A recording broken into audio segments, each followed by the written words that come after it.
Mark chapter 13.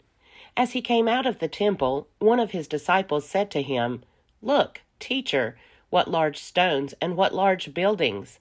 Then Jesus asked him, "Do you see these great buildings? Not one stone will be left here upon another. All will be thrown down."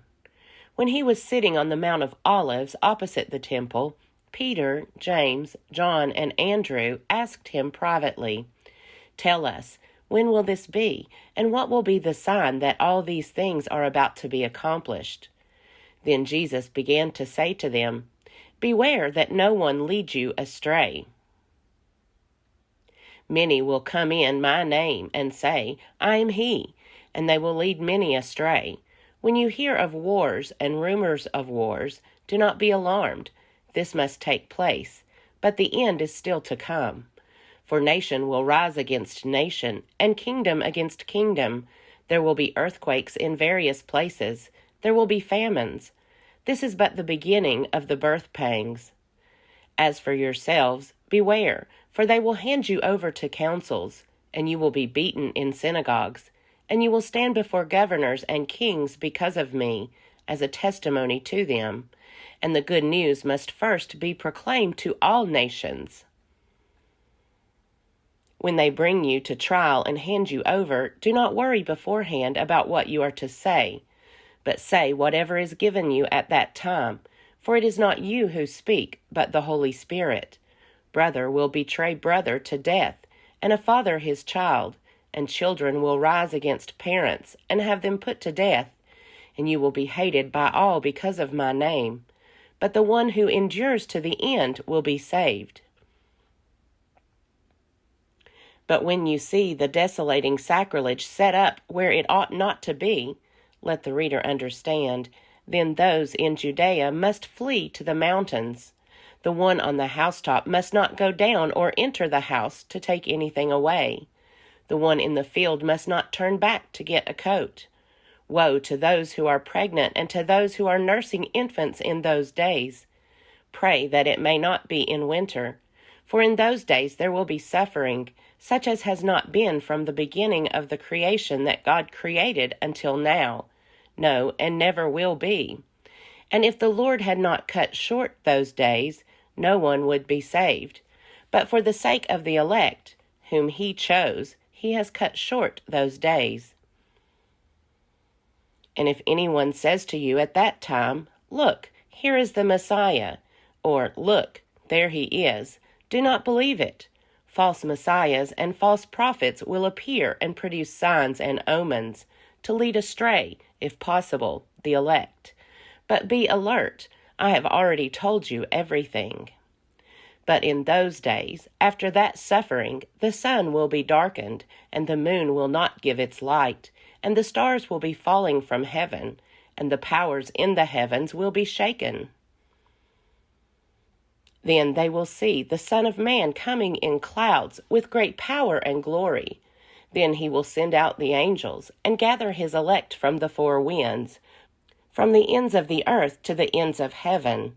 From the fig tree learn its lesson. As soon as its branch becomes tender and puts forth its leaves, you know that summer is near. So also, when you see these things taking place, you know that he is near, at the very gates. Truly, I tell you, this generation will not pass away until all these things have taken place. Heaven and earth will pass away, but my words will not pass away. But about that day or hour no one knows, neither the angels in heaven nor the Son, but only the Father. Beware, keep alert, for you do not know when the time will come. It is like a man going on a journey, when he leaves home and puts his slaves in charge, each with his work, and commands the doorkeeper to be on the watch. Therefore keep awake, for you do not know when the master of the house will come, in the evening, or at midnight, or at cockcrow, or at dawn, or else he may find you asleep when he comes suddenly. And what I say to you, I say to all, keep awake." Mark chapter 14. It was 2 days before the Passover and the festival of unleavened bread. The chief priests and the scribes were looking for a way to arrest Jesus by stealth and kill him, For they said, "Not during the festival, or there may be a riot among the people." While he was at Bethany in the house of Simon the leper, as he sat at the table, a woman came with an alabaster jar of very costly ointment of nard, and she broke open the jar and poured the ointment on his head. But some were there who said to one another in anger, "Why was the ointment wasted in this way? For this ointment could have been sold for more than 300 denarii and the money given to the poor." And they scolded her. But Jesus said, "Let her alone. Why do you trouble her? She has performed a good service for me, for you always have the poor with you, and you can show kindness to them whenever you wish, but you will not always have me. She has done what she could. She has anointed my body beforehand for its burial. Truly, I tell you, wherever the good news is proclaimed in the whole world, what she has done will be told in remembrance of her." Then Judas Iscariot, who was one of the 12, went to the chief priests in order to betray him to them. When they heard it, they were greatly pleased and promised to give him money. So he began to look for an opportunity to betray him. On the first day of unleavened bread, when the Passover lamb is sacrificed, his disciples said to him, "Where do you want us to go and make the preparations for you to eat the Passover?" So he sent 2 of his disciples, saying to them, "Go into the city, and a man carrying a jar of water will meet you. Follow him, and wherever he enters, say to the owner of the house, 'The teacher asks, where is my guest room where I may eat the Passover with my disciples?' He will show you a large room upstairs, furnished and ready. Make preparations for us there." So the disciples set out and went to the city, and found everything as he had told them, and they prepared the Passover meal. When it was evening, he came with the 12, and when they had taken their places and were eating, Jesus said, "Truly I tell you, one of you will betray me, one who is eating with me." They began to be distressed and to say to him one after another, "Surely not I." He said to them, "It is one of the 12, one who is dipping bread into the bowl with me. For the Son of Man goes as it is written of him, but woe to that one by whom the Son of Man is betrayed. It would have been better for that one not to have been born." While they were eating, he took a loaf of bread, and after blessing it, he broke it, gave it to them, and said, "Take, this is my body." Then he took a cup, and after giving thanks, he gave it to them, and all of them drank from it. He said to them, "This is my blood of the covenant, which is poured out for many. Truly, I tell you, I will never again drink of the fruit of the vine until that day when I drink it new in the kingdom of God." When they had sung the hymn, they went out to the Mount of Olives. And Jesus said to them, "You will all become deserters, for it is written, 'I will strike the shepherd, and the sheep will be scattered.' But after I am raised up, I will go before you to Galilee." Peter said to him, "Even though all become deserters, I will not." Jesus said to him, "Truly I tell you, this day, this very night, before the cock crows twice, you will deny me 3 times. But he said vehemently, "Even though I must die with you, I will not deny you." And all of them said the same. They went to a place called Gethsemane, and he said to his disciples, "Sit here while I pray." He took with him Peter and James and John, and began to be distressed and agitated. And he said to them, "I am deeply grieved, even to death. Remain here and keep awake." And going a little farther, he threw himself on the ground and prayed that, if it were possible, the hour might pass from him. He said, "Abba, Father, for you all things are possible. Remove this cup from me. Yet not what I want, but what you want." He came and found them sleeping, and he said to Peter, "Simon, are you asleep? Could you not keep awake 1 hour? Keep awake and pray that you may not come into the time of trial. The spirit indeed is willing, but the flesh is weak." And again he went away and prayed, saying the same words. And once more he came and found them sleeping, for their eyes were very heavy, and they did not know what to say to him. He came a third time and said to them, Are you still sleeping and taking your rest? Enough! The hour has come. The Son of Man is betrayed into the hands of sinners. Get up. Let us be going.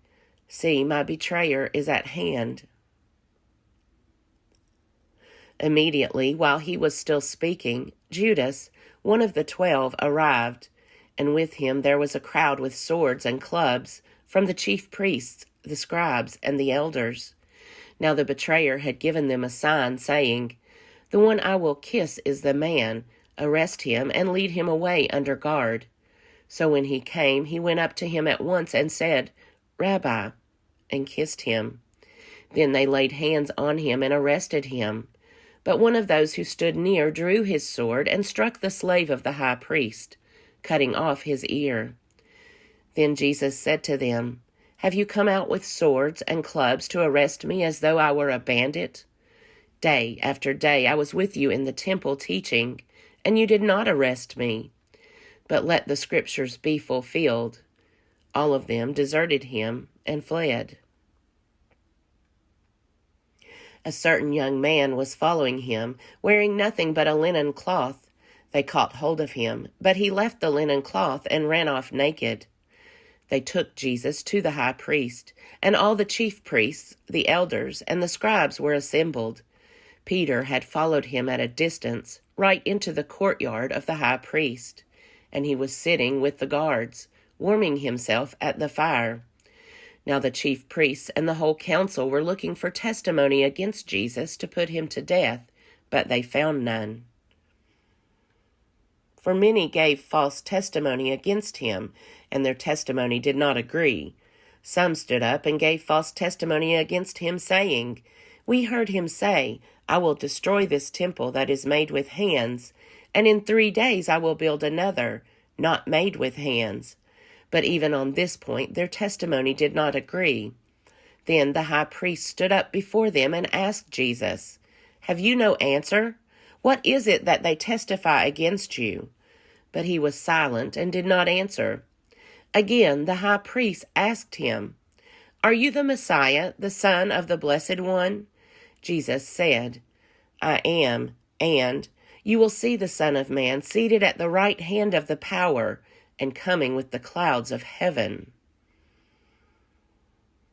Then the high priest tore his clothes and said, Why do we still need witnesses? You have heard his blasphemy. What is your decision? All of them condemned him as deserving death. Some began to spit on him, to blindfold him, and to strike him, saying to him, Prophesy! The guards also took him over and beat him. While Peter was below in the courtyard, one of the servant girls of the high priest came by. When she saw Peter warming himself, she stared at him and said, You also were with Jesus, the man from Nazareth. But he denied it, saying, I do not know or understand what you are talking about. And he went out into the forecourt. Then the cock crowed, and the servant girl, on seeing him, began again to say to the bystanders, This man is one of them. But again he denied it. Then, after a little while, the bystanders again said to Peter, Certainly you are one of them, for you are a Galilean. But he began to curse, and he swore an oath, I do not know this man you are talking about. At that moment, the cock crowed for the second time. Then Peter remembered that Jesus had said to him, Before the cock crows twice, you will deny me 3 times. And he broke down and wept.